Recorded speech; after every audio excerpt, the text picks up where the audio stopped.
I own the Pine Club and have owned it now for 40 plus years, almost 45 years. As you come into this tiny little kitchen, in that door you can drop off maybe a coffee cup or a plate, pick up salad, pick up an entree, get iced tea, and be out that door in 7 steps, rather than going down the hall, going to a different room for the salad, for the coffee, for the entree. We could have, a number of years ago, made the kitchen larger, but chose not to do that because it's efficient, because it works for us. Porterhouse steak, bone-in ribeye, lamb chops, strip sirloin in the back, and other fillets. The meat is cut here every day for use that evening. I have it aged in Columbus because we don't have the space, the facilities to do it in Dayton here. So it's a long-range planning, anticipating the business next week and 2 weeks and 3 weeks down the road, predicting what we're going to need, because you don't want to run out of anything. And as a result, through lots of practice and professionals, we can anticipate and be ready for the demands each and every evening.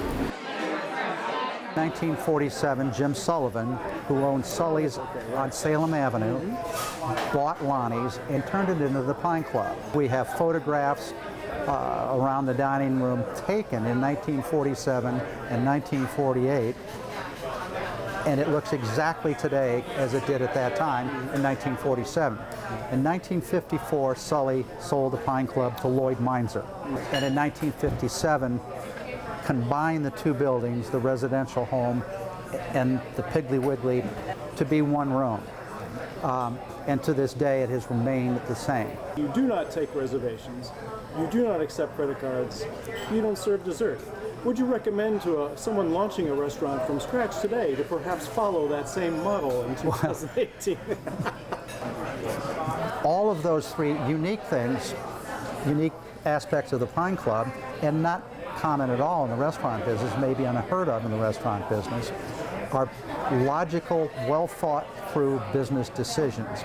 The industry average sees the average of 1.5 turns for the restaurant. So this booth of 4 in a typical restaurant on a normal night would serve 6 people in 1.5, 4 spots.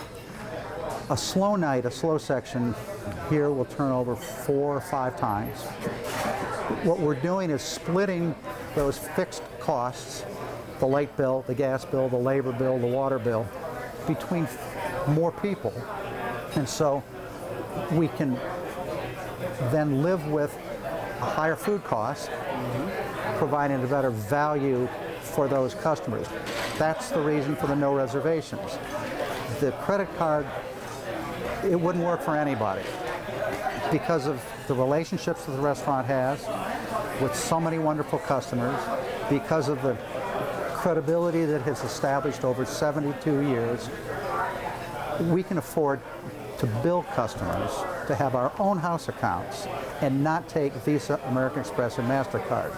It would cost the restaurant probably $180,000 a year if I were to take Visa, American Express, and MasterCard in associated fees.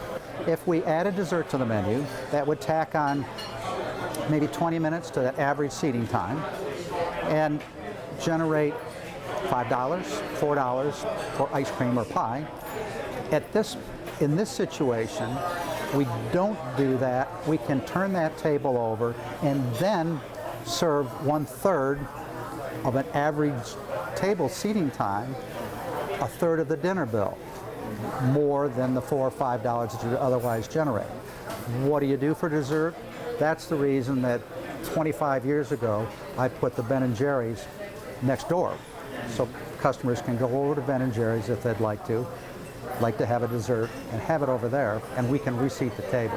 Everyone knows that your no reservations policy is kind of fluid, and if somebody comes in and presses a little cash into someone's hand, or if they come in and they're a big wig like maybe the Vice President of the United States, why, they can just bypass the line and be seated right away. Isn't that right? I'm not so sure that that's true, Mark. A number of years ago, when George Bush was the Vice President, had just been nominated to represent the Republican Party at the convention in New Orleans. So he would be the president, he would be running for the presidency. They came up from New Orleans, came directly to the Dayton, and in my mind, they were coming up here to celebrate that they had won that convention. Where else? Where better to Let's celebrate? go to the Pine Club and celebrate. Indeed, they were here for some event, I believe, at Wright-Patterson Air Force Base. Were in town and chose to come into the restaurant.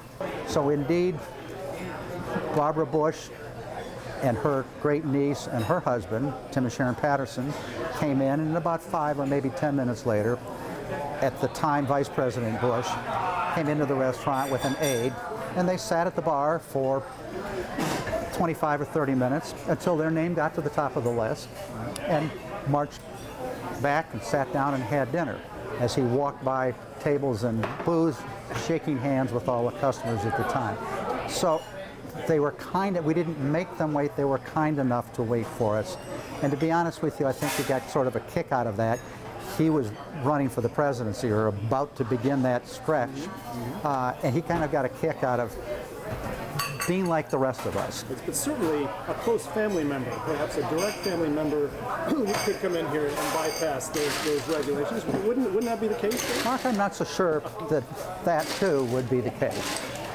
More significant to me was the visit of my wife, Chris, when she was certainly 7 months, probably a little bit more, 7.5 months pregnant. Came in with 2 friends of ours, and the wait at that time was an hour and 15 minutes. Oh my heavens. For my full 75 minutes. For my 7-month pregnant wife. So she came in and sat down with our friends Pam and Trace, lasted about 40 minutes, and said, you know, I'm done, Dave. And she left. Pam and Trace stayed and had dinner, but Chris went home. Chris and I were fortunate just to have celebrated our 42nd anniversary. So despite my position on allowing her to sit down in her pregnancy, we've been able to manage and last through for 42 more years. Excellent.